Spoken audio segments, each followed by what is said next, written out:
I know how to speak Spanish for the ladies. Hola, ¿cómo está? My name is Isaiah. Me llamo, you right? Me llamo, amigo. My name is Isaias. For the señoritas out there, hit my way. Y'all know where I'm at. Just for a late night drive, just relaxing. And on the way back off the 309, I'm driving. And it's crazy too. This is actually something y'all don't know. This is actually something only my uncle knows, Uncle Jared. I actually had, correct me if I don't know how to pronounce this word, but a reminisce of the car accident before I actually had the car accident. Get the anointing, you have to go through stuff. And that is how God is going to be able to use not only us, but as encouraging our viewers, that you're going through tests and trials to help someone else get through. There's a saying that what you go through is not for you, it's for someone else. I love you guys. You have done a magnificent job. And see where God is taking you all.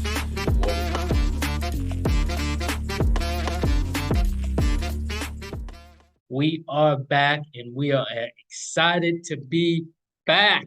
We're excited to be back and to be doing this once again. We are going to get right into it because, again, we only have a few minutes. So we're going to get right into this topic. But as always, we want to hear from our sponsor.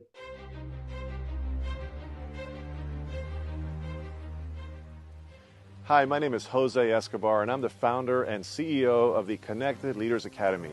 We're a growing tribe, a community of entrepreneurs all over the world, globally, all across the country, high performers, titans of industry. If you're an entrepreneur and you're looking to grow personally and professionally, scale your influence, develop your skill sets, move the needle in your business, more clients, more money, more profit, the bottom line, and of course, grow your circle and your network like never before, this is where you want to be. Join the Connected Leaders Academy today. We are scaling massively. We want to welcome you in. Check me out on Instagram and on Facebook, the @ JAESCO25. We look forward to having you join us. Take care. As always, of course, we want to thank the CLA Tribe, the CEO, Jose Escobar. We appreciate you always. Always, we appreciate you for sponsoring us and believing in us. And so, again, we just want to say thank you. Big Bro, we got some questions for you because we go to you all the time for relationship advice. I go to you all the time. I think Sa goes up to you. And then Zay, I'm not sure about him, but I'm pretty sure he goes to you all the time for advice. And so we had a relationship session yesterday. And so I want to ask you, Big Bro, what advice would you give to your brothers? You see us in relationships. I'm sure you have opinions on all girls. I'm sure you keep them in your mind. And so knowing all the opinions you have of all our girls, knowing our girls, right? Jayla, what's your girl's name, Zay? Danye. Nanye? I'm going to just say nine. No, Danye, D. Oh, Danye, okay. Jayla, Danye, Siani, looking at us, what advice would you give to us? I would say, speaking off experience, you have to know yourself. You have to know who you are. Because if you do not know who you are, then when you're in a relationship, you're going to begin to settle. You're going to begin to compromise. You're going to begin to lower your standards for love. Because obviously all of us want to be loved. But we have to make sure that we know ourselves before, we make that commitment to even get in a relationship, first and foremost. And especially when you go into a marriage, you have to know who you are. So that would be my best advice because as coming from someone who wants to be loved, and speaking from experience, um, I allowed things to happen to me that was not necessarily right. But I compromised because I didn't know who I was and I just wanted to be loved. So the first thing is, do you know yourself and do you love yourself? Because if you love yourself, you will not allow certain things to happen. You will not allow people to do certain things to you. Um, and so that way, when you are healthy, you can build a healthy relationship.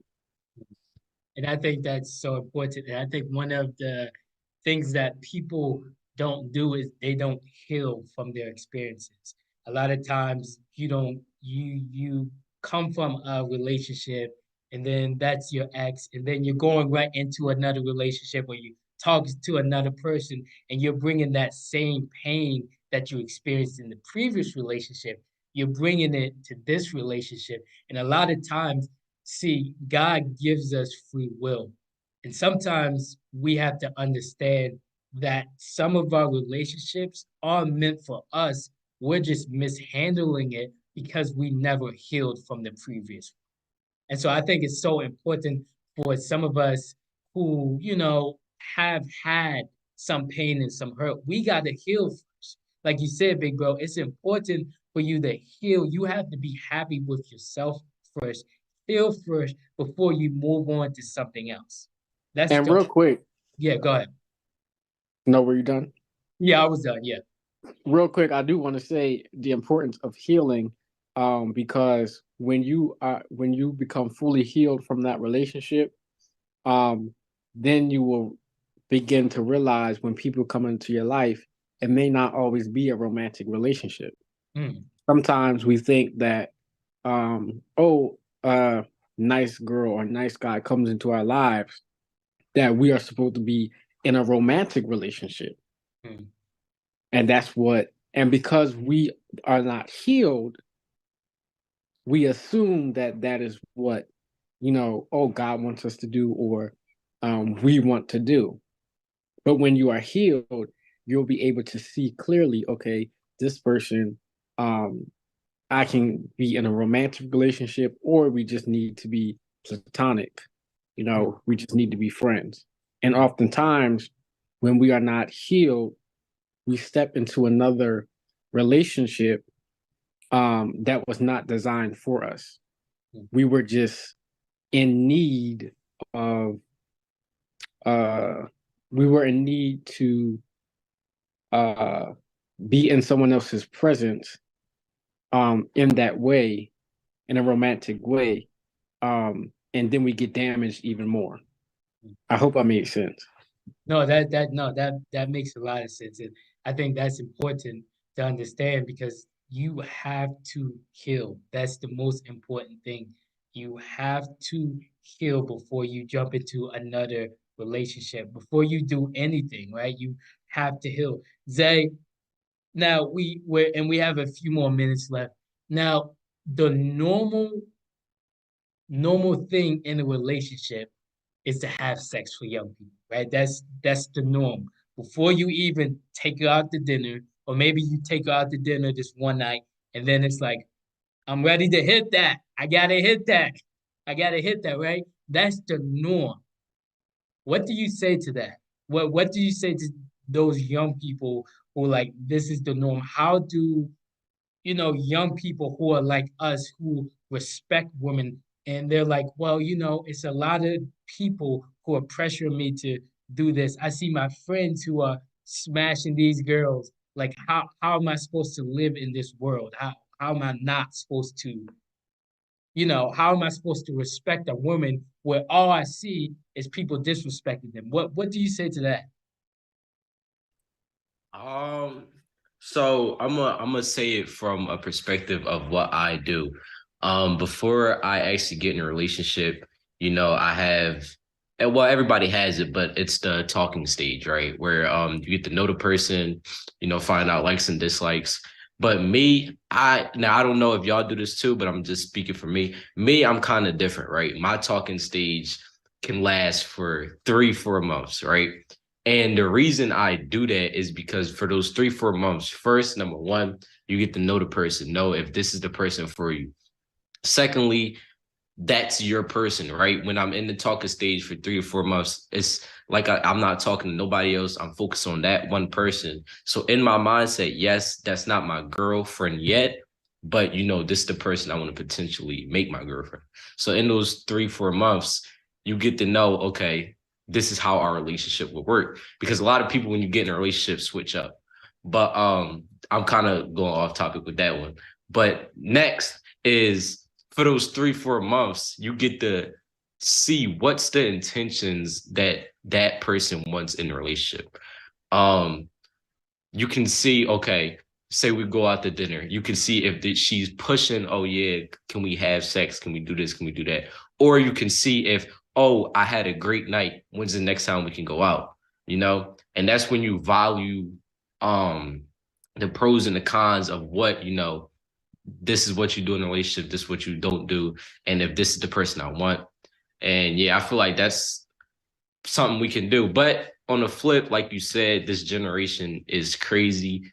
And yeah, they don't even do that. They don't take girls out to dinner no more. And that's why, which is, I wouldn't say a bonus for us, but for the guys like us who are gentlemen, it is good, because a lot of these girls out here, they don't get treated right. And then when they find somebody like us, people get mad, oh, blah, blah, blah. Well, I'm treating her right. So she came to me, she left you and she came to me. It's not nothing toxic. It's just like, learn how to treat a girl and learn how to don't treat her. So yeah. I know. No, that's good. And it's funny because, most of my friends are like, oh, you didn't have sex yet, you still a virgin, and most of them are like, oh, you still with that same girl.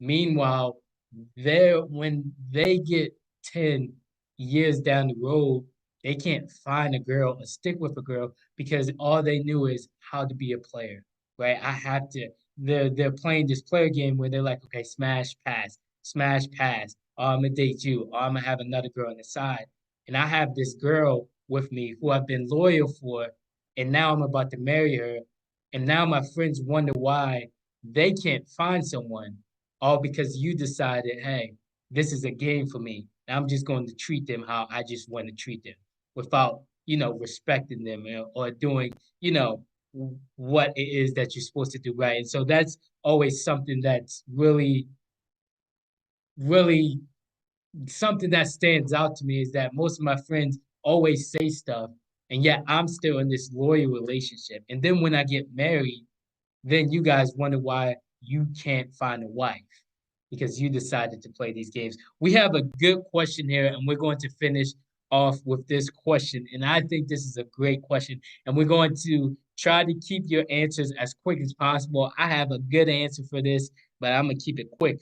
This answer, a cousin asks, she says, I have a question. Do y'all see yourself marrying your woman and we all wait till after 5 years or 10 years?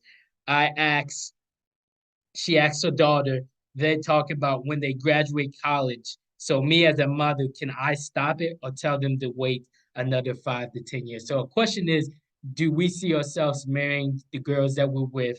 And can we wait 5 or 10 years? Can she stop her daughter from marrying that guy? Real quick, I'm gonna answer that. Me and Jayla talk about this all the time, and we talk about how the older generation is like, live your life, do this, that, and the third. You got to experience life, which is true, which is very true. But what me and Jayla always talk about is that sometimes the older generation don't understand us, right? Because they assume a lot of things for us. They just don't understand us. Why? Because they don't give a voice to us. They're just assuming things. And so kind of to answer that question is, and me and Jayla talk about it all the time, if we know, if God's called us to marriage, I don't care who you are, we're going to get married. Because the only person we care about is God. Now, that's no offense to my parents. I love my parents. I love my dad and mom. But what I see for the future is if God tells me I'm supposed to marry this girl and God says you are ready, if God told me next year you're ready to get married and I have things in order, I'm getting married, right? And obviously it's more to that, and I can't get into it. But go ahead. We gonna turn it to Big Bro, and then Zay, you can finish it off. But like, try to make it as quick as possible. But I want to get into this question. We're gonna get into this question later down the road because this question definitely hits, and we talk about this all the time. Go ahead, Big Bro. Okay. Well, obviously, I don't have someone. As I said, I'm single. But I do want to get married, and I do want kids. I do want my own family in the future. Um, but when it does come to marriage, I think that on point that Samuel hit, the older generation doesn't always understand us, which is correct. But on the flip side of that, the older generation does have wisdom that we do not have. So I think when you talk about marriage, first and foremost, you have to find, or you have to ask God who to send you to counsel you in marriage. I think that that is important to get counsel before you get married, because marriage is not an easy thing. We see divorces at an all-time rate now, and no one is really sticking together. And so one thing with a marriage, you have to keep God first. Because if God is first and he's kept first, then the marriage won't fail, because anything that is in God does not fail. So when you go throughout the marriage, you always have to keep God first. And I think that is, and not to go off topic, but why the divorce rate is so high is that we have not kept God first in every aspect of a marriage. But anyway, to get back to the point really quickly, I don't think that you can force, well, you can't force anyone to not get married. But what you can do is you can ask God for wisdom to counsel them, to help them, to give them nuggets to help them. And if you feel as though that she's not ready to get married, then sit down and have a conversation with her. Allow her, as Samuel said, to open her heart, and you have to be able to listen, because the older generation doesn't realize that, you may have the wisdom, but you have to allow us to be open to it.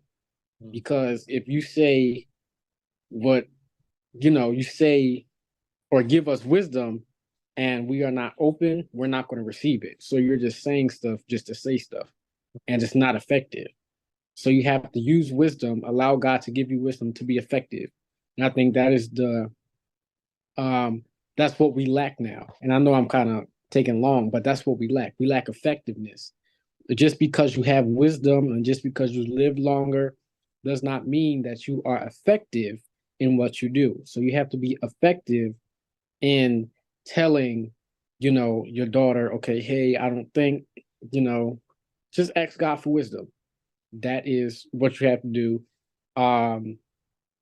And yeah, I'll stop there.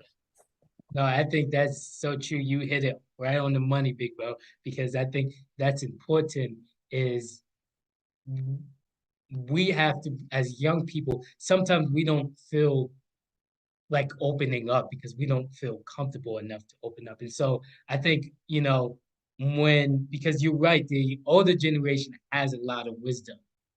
But in order to put that wisdom in effect, it has to be effective, as you said. And so it's so important for, the older generation to hear us first. That hear us. I think that's important. Hear us first. Hear what we're going through. Hear why we want to get married. And then when we hear that, then the older generation can be like, you know what? Let me tell you about my experiences. Here's some wisdom that you should get. Blah, blah, this, that, and the third. Instead, we have a lot of people who say, no, you're not supposed to do that. No, you're not supposed to wear that. This, that, and the third, telling us what to do instead of hearing the young people and then speaking on it. Zay, you're going to finish it up. Tell us a little bit about what we've been talking about. If you need to hear the question again, let me know.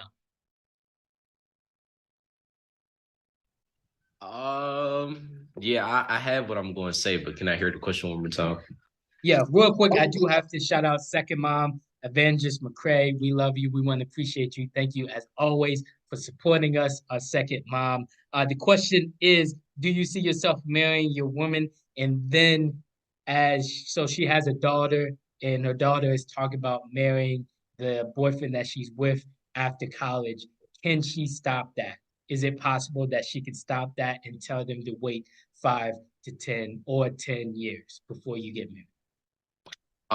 Yeah. So I will say I'm a real when I speak, a lot of people say I'm harsh with when I speak, but I don't know, I'm really blunt about things. And I will say that a lot of people in relationships, not coming for anybody, but a lot of people in relationships, it's typical to say, oh yeah, this is my wife, or yeah, this is my husband, and yeah, we're gonna get married. But it really comes down to if you really do, right? And if it's really for them, then no, I would say there is no stopping it. And if it's not for them, then you will see it. Either they will eventually, something will happen and they won't get married, or when they do get married, they will find out, okay, this is not for me. And it's easy to tell somebody, oh, don't do this or don't do that. I can tell Sam, hey, don't eat an orange because oranges are nasty. But whole time he doesn't know. He never had an orange, and he may like it. I just may not, right? So it's just like yes, you can give somebody advice, but at the end of the day, they will have to experience it themselves. And that's how the older generation has those experiences, and that's how they're able to tell you things, because they experienced it themselves. So like y'all was saying, yes, they can guide you, but I wouldn't say being in the older generation for them to tell you what to do, but to guide you, tell you stories like, oh yeah, when I was getting married, I did this and it didn't go well for me, or I did this and it did go well for me. Instead of saying, oh yeah, don't do this when you're in marriage because this will happen. Because like I said, not everybody's the same. So yeah. I think that's so true. And you said the key word, guide us. And I think that's so important. Guide us and not tell us what to do. Guys, we are so thankful for you to join us. We'll be back on this topic. I'm going to write this topic down because we have so much still to discuss. We're going to be bringing our grandmom on as well to give us that wisdom and that older generation perspective on this question. And then we're also going to bring a few others that are a little bit in the older generation to see what they think about this question. This question was an awesome question. And so I'm excited to get into it next time. Real quick, Jayla just posted something. I got to read it. She said, I actually think that it's very nice. Our generation wants to get married even though we're young, because as the years go on, marriage has been diminished and not as valued. And I think it's nice that as young people still see the value of it today, which is a pretty good point. And so we're going to come back to this topic because it's so much to talk about and so much to dive into. And we just can't dive into it tonight, but we'll be diving into it next time. So much for supporting us. We cannot wait to get on this topic again next time. Continue to follow us on Instagram at Johnson5_talk.show. Continue to follow us on Facebook at Johnson5 Talk Show. And make sure to subscribe to our YouTube channel at the Johnson 5 Talk Show. We love you guys. We can't wait to see you next time.